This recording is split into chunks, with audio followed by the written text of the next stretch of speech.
편하게 하시고. 안녕하세요. 잠실세무서 소득세과에 근무하는 최정수라고 합니다. 이제 입사한 지는 2008년에 입사해서 이제 한 15년 차 됐고요. 당시 이제 이종환 안정 선생님 이제 그 수업 아마 제가 여기 공무원 시장 오셨을 때 1기로 들었던 사람이었을 것 같은데 이제 그때 해가지고 뭐 알게 돼서 좀 운이 좋게 이제 좀 이 약간 성향이 좀 맞아서 그런지 좀 덕분에 좀 빨리 이렇게 합격을 하고 그래서 이제 그때 이제 알게 된 인연으로 이제 가끔 몇 년에 한 번씩 와서 이렇게 뭐 부탁하시면 이제 와서 뭐 좀 설명을 드리고 했거든요. 그래서 일단은 궁금하신 거 있으시면은 뭐 질문 먼저 해주시면은 이제 질문에 먼저 답해드리고 그리고 이제 좀 간단하게 설명해 내고 좀 드릴게요. 질문하실 건? 혹시 면접 당일날 뭐 필요한 준비물이라든지 그런 것도 있을까요? 일단 그 면접은 제가 봤을 때랑은 이제 좀 시간이 너무 많이 흘러가지고 그때랑 지금은 면접의 스타일이 좀 많이 달라서 최근에 이제 거는 아마 이제 다음에 하실 때 동작세무서 이제 김영석 조사관이 잘 좀 더 설명을 잘 해주실 거고요. 이제 일단 기본적으로는 뭐 이제 복장이나 뭐 이런 거는 어차피 또 보통 남들 하는 만큼 그냥 적당히 튀지 않게 하는 게 좋고 이제 나중에 이제 들어와서 보시면은 뭐 잘 아시겠지만 공무원 사회에 그러니까 사회에 있는 관리자나 이런 분들은 대부분은 튀는 거를 되게 싫어해요.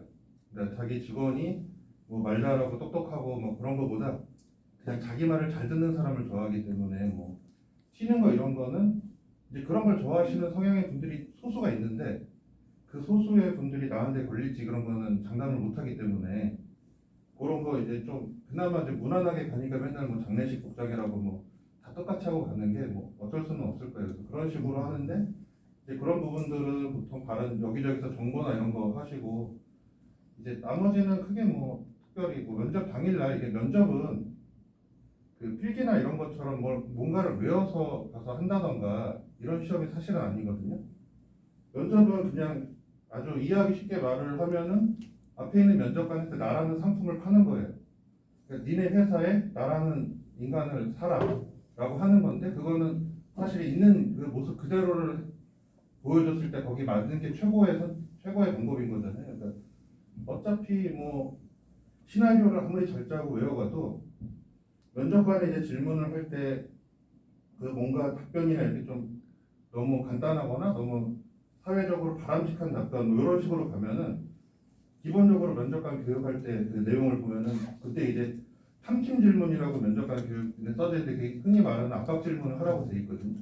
그래서 그런 거를 한 두세 개 정도 연속으로 받으면 어차피 멘탈이 나가서 나는 이제 글렀구나 이제 니읍이다 이렇게 돼가지고 외운 거 다 까먹고 뭔 소리 하는지도 모르고 나올 거예요. 그래서 최소한의 내가 멘탈이 나갔을 때 이 사람들한테 나의 그냥 있는 그대로 뭐 너 가서 어떻게 할 거냐 했을 때 평상시 그냥 내 생각대로 할 수밖에 없는 그런 상황이 나올 수 있거든요. 그러니까 면접은 뭔가를 외워서 간다가 아니라 나를 저 사람들이 필요한 사람으로 만들어가는 과정이라고 생각을 하고 준비를 한번 해보세요. 그래서 가장 기본적으로 어떤 사람이 필요한지는 남들이 설명을 안 해도 알 수 있잖아요. 뭐 좀 더 뭐 이렇게 어려운 일 있을 때 더 나서고 뭐 다른 사람이 어려운 일 있을 때 해결을 해주려고 최소한 도움을 준다던가 적어도 자기 입장에서 내가 할 수 있는 어쨌든 내 위치에서 할 수 있는 일을 하려고 했다던가 뭐 이렇게 잘 따른다 뭐 그런 걸 나서서 뭔가를 주도적으로 뭐 했다던가 이제 그런 식의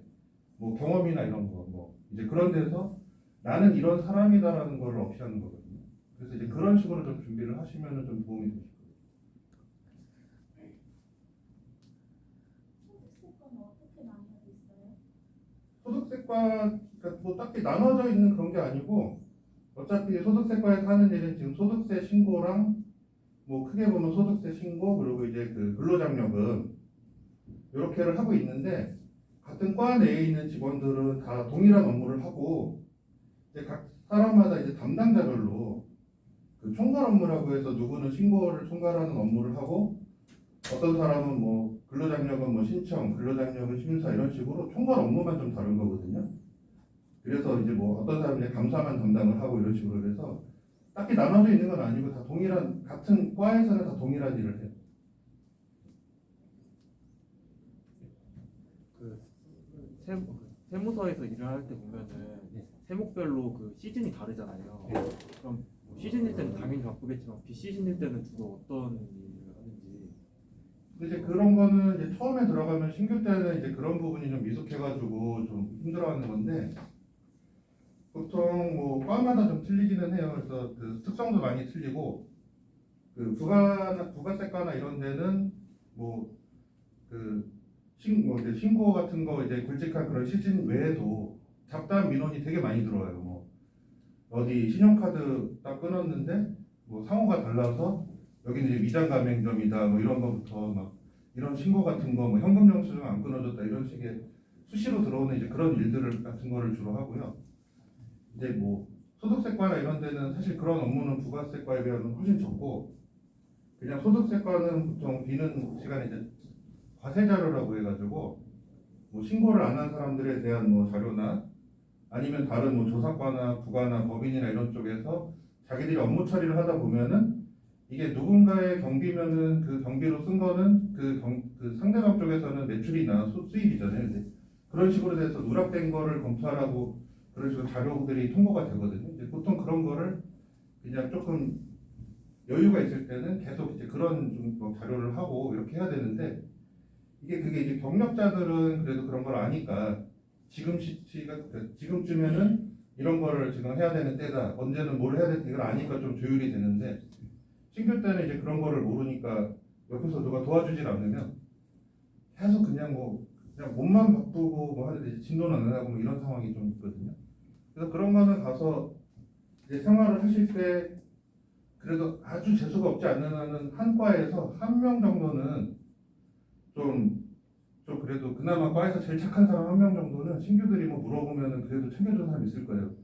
한 명도 없으면 정말 재수가 없는 거고. 예, 그래서 보통 그런 사람들 가서 생활하다 보면 알거든요. 아, 이 사람은 그래도 좀 어느 정도 이렇게 가서 뭐 물어보고 하면은 좀 잘 챙겨주고. 이제 최대한 그런 사람들 이용해서 좀 많이 빨리 배우고 하면은 어느 정도는 하실 수 있어요. 혹시 소득세과 처음 가게 되면 신입이 주로 하는 업무가 어떤 것들이 있는지 궁금합니다. 그냥 똑같아요. 그냥 신고된 거 뭐 그러니까 보통 기한 내에 신고를 한 게 아니라 이제 기한 후 신고 요새는 3.3이라고 막 유아인이 광고하잖아요. 뭐 떼인 돈 찾아드린다고. 이제 그런 식으로 들어오면은 왜 자기 환급금 빨리 안 나오냐 뭐 이런 식으로 막 와서 따지는 뭐 이제 그런 민원들부터 그냥 하는 업무는 정말 동일해요. 그래서 그냥 근데 처음에는 이제 내용을 모르는데 그 갑자기 기한 후 신고가 들어온 거 이제 뭐 처리하라고 명단에 딱 뜨고 그냥 나야 할 일 명단에 이렇게 줄줄이 이제 그런 명단들이 나오는데 들어가서 봐도 아무것도 모르고 막 이러니까 답답한데 그냥 그 상태로 여기는 그냥 발령받으면 첫날부터 바로 즉시 현장에 투입되는 그런 구조거든요. 그래서 뭐 신규라고 조금 더 뭐 이거 안 해도 돼 이런 게 없고 그냥 자기 구역 세적이라고 하는 자기 구역이 딱 정해져서 나오면은 그냥 그 안에서 일어나는 모든 일은 담당자가 책임지는 그런 구조로 돼 있어요.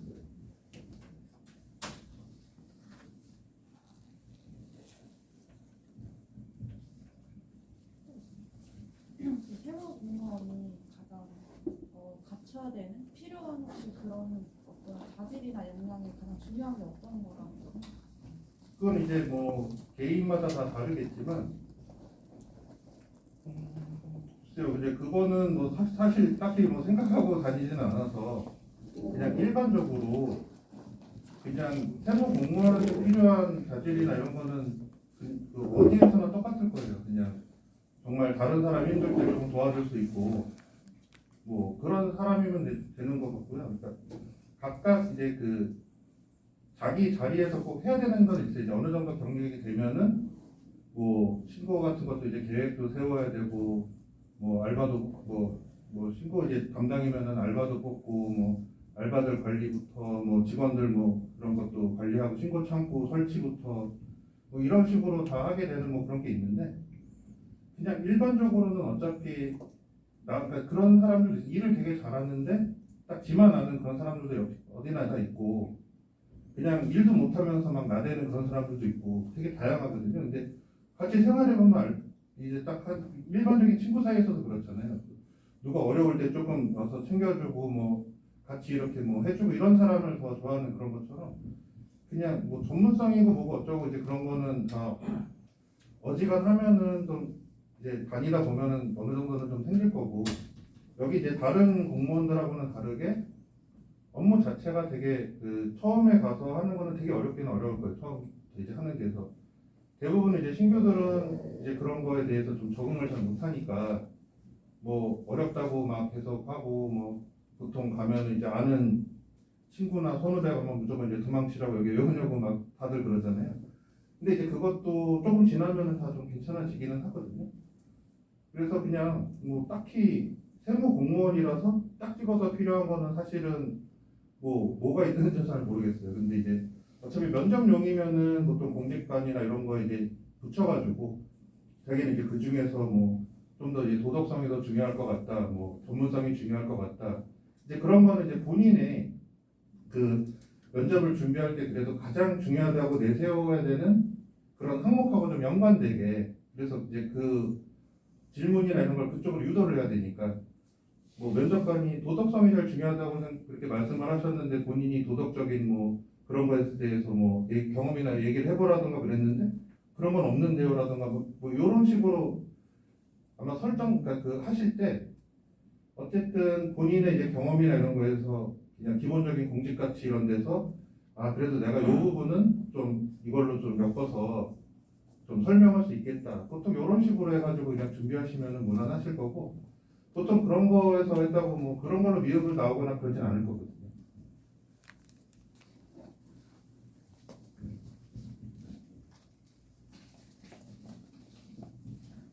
뭐 질문 편하게 하세요, 여러분.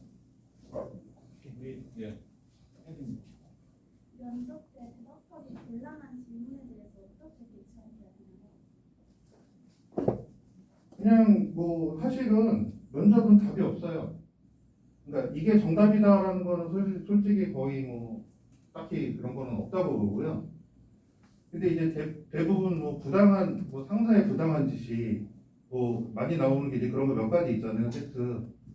근데 그런 것도 보면은 무조건 뭐 거부한다고 뭐 보통 이런 식으로들 가르치는데 그게 꼭 답이 아닐 수 있거든요. 그러니까 여기서는 단답형으로 뭡니다가 아니라 자기가 왜 그렇게 생각하는지 이제 그런 막 논리나 이런 거를 풀어가거나 이런 게 더 중요하다고 생각을 하거든요. 그래서 면접에서는 틀린 답을 해도 돼요. 왜 그 틀린 답을 했는지가 명확하게 자기의 주관이 있고 이제 거기에 대해서 어떻게 해서 이런 식으로 생각을 했는지 하면 되거든요. 저 같으면은 제가 지금 만약에 하면은 상사의 부당한 지시를 받았을 때 어떻게 하든 따른다고 그럴 거예요. 왜냐하면 거기서는 몇 가지 봐야 되는 게 있을 수 있거든요. 부당과 불법은 엄연히 달라요. 상사가 불법적인 지시를 한다고 그러면은 못 따르겠지만 부당하다는 거는 조직에서는 정당한데 나 혼자 부당하다고 느끼는 경우도 되게 많거든요. 그러니까 그런 식으로 곤란한 질문이 나왔을 때는 그 질문에서 나한테 유리한 쪽으로 끌고 오면 돼요. 만약 설명을 할 때도 어디서 그냥 하는 것처럼 부당한 지시를 받으면 부당한 걸 왜 따르냐 이게 아니라 가정을 해서 이게 불법적인 거면 모르겠지만 불법적이진 않고 조직에는 꼭 필요하지만 내가 조금 희생을 해야 되는가 그런 식의 부당이면 무조건 따르겠습니다. 이런 식으로 말하는 게 상대 듣는 사람 입장에서는 더 좋을 수도 있거든요. 적어도 부당과 불법이나 이런 거 구분할 줄 아는 것과 이제 본인이 어쨌든 무슨 조직을 위해서 내가 해야 되면 희생을 하겠다는 그런 걸 어필할 수 있잖아요.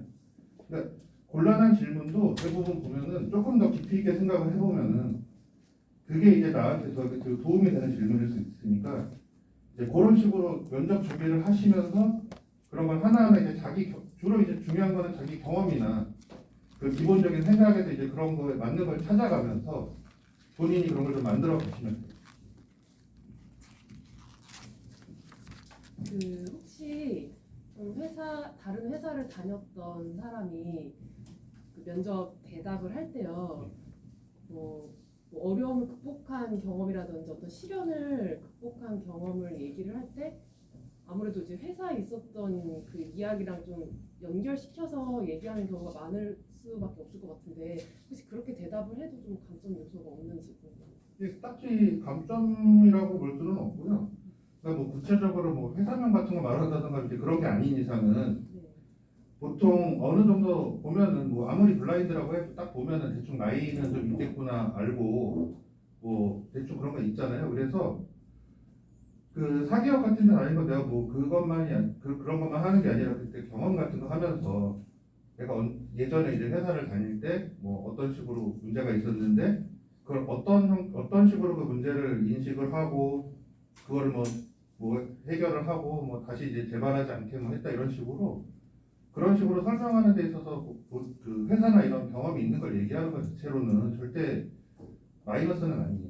근데 이제 보통 그럴 때 이제 약간 그런 걸 이제 확인해 보기 위해서 뭐 왜 나왔냐 이런 거 뭐 이런 식으로 질문이 왔을 때 거기서 답변을 뭐 제대로 못 한다던가 뭐 이러면은 그 문제가 될 수 있지만 정 안 되면 그냥 솔직하게 뭐 순간순간에 이제 어느 정도 솔직하게라고 뭐 있는 거 없는 거 다 말하는 게 아니라 오픈해야 되는 부분까지 조금은 그냥 얘기를 해도 되니까 이 사기업 같은 데라서 뭐 예를 들면은 뭐 출산이나 뭐 육아 같은 걸로 인해 가지고 뭐 그만둘 수밖에 없었다.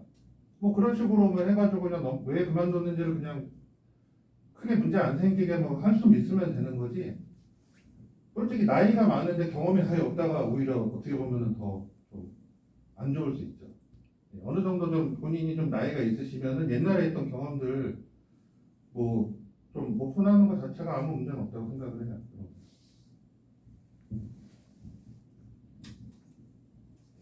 또 질문 편하게 하세요, 여러분. 질문. 그 혹시 일하시면서 이제 이런 시스템은 좀 바꿨으면 좋겠다라고 이렇게 생각하시는 게 있으신지 궁금해요. 그런 건 사실 너무 많아가지고 네. 뭐 하나하나 좀 하기는 좀 아마 물어보면은 직원들이 그런 건 엄청 많이 나와가지고 그런 거 이제 들어서 하기보다는 직접 뭐 홈택스 같은 걸로 좀 이렇게 들어가 본다던가 여기 이제 시스템 같은 걸 들어가서 그냥 내가 했을 때 이렇게 느꼈다 이 정도면 충분하실 거예요. 이제 저희 같은 경우 기본적으로 이제 신고 관련된 홈택스라던가 내부의 시스템은 절대 사용자 편의로 되어 있지가 않아요. 그러니까 그냥 단순히 그 신고서나 이런 서식을 전산에 그냥 그 순서대로 신고서 같은 경우 원래 모든 보고서는 볼 때 맨 앞이 요약이잖아요. 신고서도 맨 앞장은 보면은 세금 계산하는 그 계산식이 나와 있고 각각 항목이 있고 그 뒤에 이제 그 계산한 근거가 뒤에 들어가잖아요. 근데 홈택스나 이런 데 보통 들어가서 신고를 하면은 그 전산 신고하는 순서도 그 순서대로 돼 있어요. 웬만해서는. 근데 현실은 막상 그걸 신고서를 종이로 써보려고 그러면은 맨 앞장부터 쓸 수가 없거든요. 뒷장부터 가서 그 부표부터 써가지고 넘어야 되지. 그런 순서나 이런 게 다르기 때문에 이제 그런 식의 이제 직접 한번 해보시면은 대충 어느 정도인지 의미를 아실 수 있으니까 막 그런 식으로 해서 뭐 만약에 건의 같은 거 있으면 뭐 어떻게 느꼈냐 그러면은 뭐 어차피 이제 면접관한테 하는 얘기 가지고 뭐 책임지는 것 아니니까 그냥 조금 더 사용자 편의적으로 만들었으면 좋겠다. 라던가 이제 그런 건 본인이 느낀 대로 말씀을 하시면 될 거고요.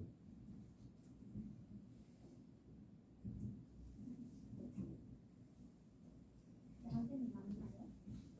야근은 많이 하는 데는 많이 하는데 그거는 뭐 어느 정도 되면은 아예 안 하려고 하면 안 할 수도 있고 솔직히 저희가 같은 경우는 제 반원 포함해서 구급 직원들이 야근을 한 달에 하루도 안 해요. 근데 일은 되게 많은 곳이거든요. 그 서울청 전체에서 뭐 자료나 이런 걸로 해가지고 업무량이 한 세 손가락 안에 들어가는 데인데 어느 정도 이제 제가 뭐 시간 같은 거 많이 안 쓰게끔 미리미리 조금만 챙겨주고 하니까 아예 야근을 안 해요. 거의 그러고도 하기 때문에 그거는 좀 케이스 바이 케이스인 것 같고 근데 이제 야근 같은 경우도 그래서 저는 맨날 반원이나 이렇게 얘기를 하는데 그러니까 일에 치여가지고 야근을 억지로 하고 그러면은 되게 힘들다. 그러니까 저 같은 경우는 이제 다닐 때 좀 집이 좀 멀어가지고 어차피 차가 막혀서 어쩔 수 없이 좀 일찍 출근하고 좀 늦게 퇴근하고 그래야 되는데 이제 그러는 김에 뭐 노는이 일하자면 약간 이런 마음으로 하거든요. 그러니까 이제 그렇게 해도 별로 힘들지는 않고요. 그래서 실제로 야근은 이제 신규 때는 그래도 웬만하면 좀 보통 많이는 하게 되고 뭐 들어가서 보시면은 생각보다 이렇게 막 세세하게 반원들 챙겨주고 이런 반장들이 그렇게 많지는 않을 거예요.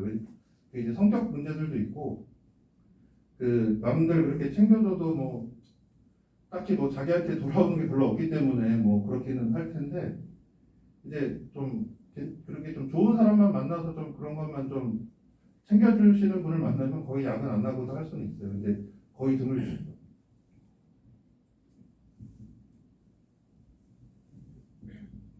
질문 하나만 더 받아. 질문 궁금한 거 없어요? 편하게. 혹시 뭐 퇴사자 맞나요? 누구죠? 근데 뭐 많기는 한데 솔직히 요즘 같은 경우도 보면은 이제 월간 국세라고 그 국세청에서 만드는 잡지가 있는데요. 거기 보면 이제 매달 퇴사자가 다 나와요. 그래서 하도 사람들이 뭐 몇백 명이 퇴사를 했네 어쩌고 맨 뭐 자기 동기들은 다 나갔네 뭐 이런 식으로 하도 과장하는 사람이 많아가지고 예전에 한번 심심할 때 세봤거든요. 1년에 한 평균적으로 9급만 딱 찍어서 보면 50명에서 100명 사이로 나가는 것 같아요. 평균적으로. 근데 요새 보면은 거의 한 1000명 정도 가까이 계속 뽑았기 때문에 비율로 치면은 한 10% 정도인 것 같은데 거기서도 나가는 사람들이 다들 뭐 단순히 이제 일이 힘들어서 나갔다라는 사람들도 물론 있을 수 있지만